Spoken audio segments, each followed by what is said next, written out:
Have you ever wondered how the world fell into the cataclysm of World War II?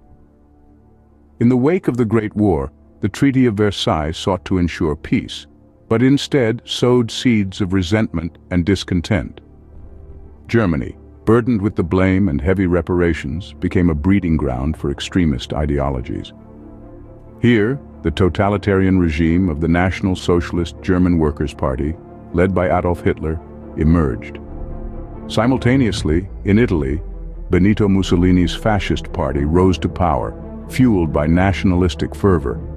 Across the globe in Japan, a similar militant nationalism spurred an aggressive imperial expansion. Meanwhile, the democratic nations, scarred by the horrors of the previous war, adopted a policy of appeasement. They turned a blind eye to these alarming developments, hoping to avoid another devastating conflict. This policy, however, only emboldened the totalitarian regimes. As tensions escalated, the stage was set for a global conflict unlike any seen before. The spark that ignited World War II was the German invasion of Poland. On the first day of September in 1939, Germany, led by Adolf Hitler, launched a blitzkrieg, or lightning war, against Poland. The attack was swift, brutal, and unprovoked, marking the beginning of a global conflict that would span 6 long years. Poland fought valiantly, but was unable to withstand the might of the German army. By October 6th, Poland had fallen, its territory divided between Germany and the Soviet Union, a stark reminder of the secret pact these two powers had struck just days before the invasion.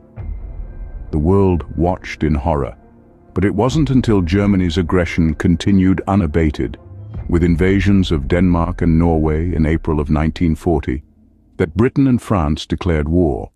They pledged to uphold the principle of national sovereignty, a promise that would be tested in the years to come. Across the Channel, the Battle of Britain raged in the skies. The Royal Air Force, although outnumbered, stood firm against the Luftwaffe, Germany's air force.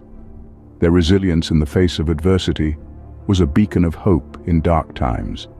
Meanwhile, in the east, Germany launched Operation Barbarossa, the largest invasion in the history of warfare, against the Soviet Union.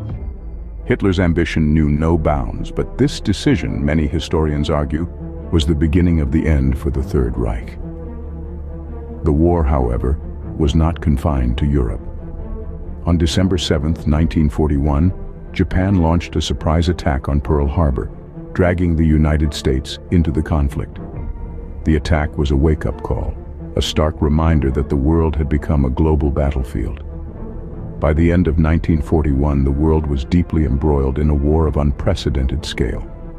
The stage was set for a conflict that would redefine our understanding of war, a conflict that would push humanity to its limits and beyond. This was the beginning of World War II, a war like no other. The course of the war began to shift in 1942. At this point, the world was fully entrenched in the throes of World War II, a conflict that had spread across continents, oceans, and borders. One of the key turning points was the Battle of Stalingrad. The city, named after the Soviet leader Joseph Stalin, was of great symbolic and strategic importance. Hitler's plan was to cut off the Soviet Union's access to resources, but the Red Army had other plans. The battle raged on for 5 long months, from August 1942 to February 1943. The harsh winter and relentless Soviet resistance finally led to the encirclement and surrender of the German Sixth Army. The Battle of Stalingrad was not only a significant military loss for the Axis powers, but it also marked a severe blow to their morale. On the other side of the world, another turning point was brewing. The Battle of Midway, fought in the Pacific in June 1942, was a decisive naval battle. The Japanese sought to eliminate the United States as a strategic power in the Pacific, but the tables turned.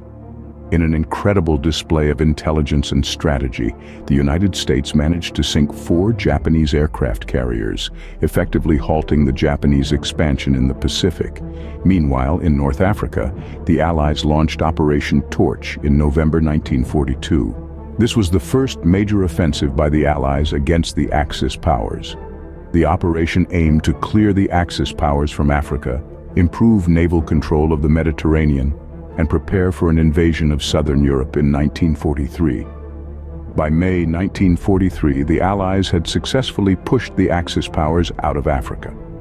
These battles were more than just victories on the battlefield. They were turning points that began to swing the momentum in favor of the Allies.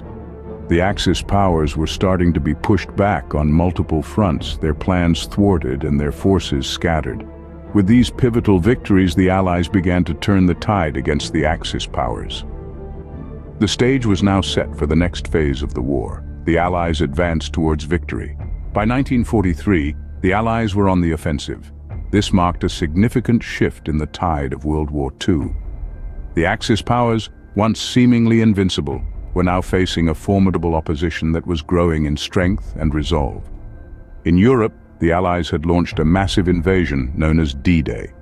On June 6, 1944, over 100,000 Allied troops landed on the beaches of Normandy, France. This marked the beginning of the end for Hitler's reign of terror in Europe. Despite heavy losses, the Allies pushed through, liberating town after town, pushing the German forces back towards their homeland. However, the road to victory was not without its hurdles. The Battle of the Bulge, fought in the winter of 1944, was a desperate counteroffensive by the Germans. They sought to push the Allies back and regain lost ground. But the Allied forces, hardened by the long war and emboldened by recent victories, held their ground. After a grueling battle, the Allies emerged victorious, further weakening the already crumbling Axis powers. Meanwhile, in the Pacific, the Allies were engaged in a different kind of warfare. The island-hopping campaign saw them capturing key islands, one after the other, slowly but surely making their way towards Japan. Each island served as a stepping stone, bringing the Allies closer to their ultimate goal. The Japanese fought fiercely, but the combined might of the Allied forces was too much to bear. The Allies' advance was relentless, their determination unwavering. Every battle won, every mile gained, brought them closer to victory.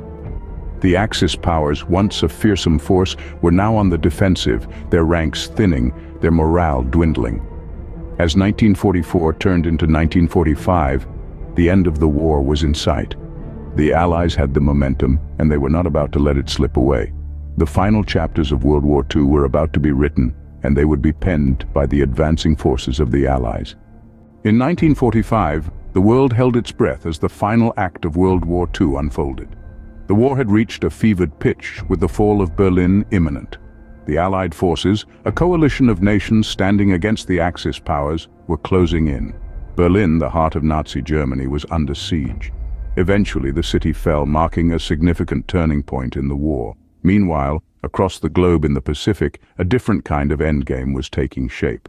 The United States, in an effort to expedite the conclusion of the war and avoid further loss of life, made a decision that would forever alter the course of history. The atomic bombings of Hiroshima and Nagasaki, cities in Japan, were carried out.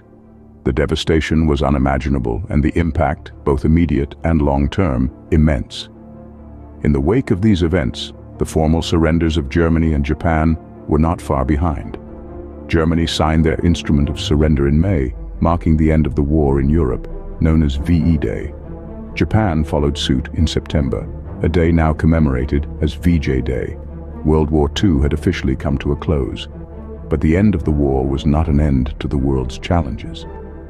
In the immediate aftermath, nations began to grapple with the profound effects of the conflict. The establishment of the United Nations was a key outcome.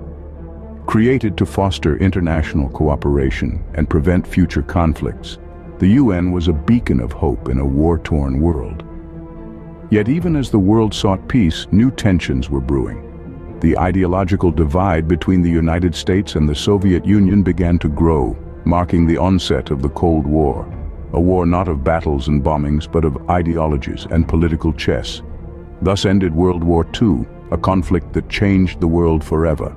World War II was a global cataclysm that reshaped the course of the 20th century. This monumental conflict, ignited by a complex interplay of political and economic factors, set the world ablaze, leaving no corner untouched. Pivotal moments, such as the turning of the tide, marked the beginning of the end for the Axis powers, as the Allied forces began to reclaim territories and restore order. The aftermath of the war was equally influential, birthing new political and geographical landscapes. Nations were reborn, alliances were forged, and the world was introduced to a new era of peace and conflict. The profound impact of World War II still resonates today, echoing through our political, cultural, and social narratives. It serves as a stark reminder of the depths to which humanity can sink, but also the heights it can reach in pursuit of justice and freedom. As we remember World War II, let us strive to learn from its lessons and work towards a future of peace and understanding.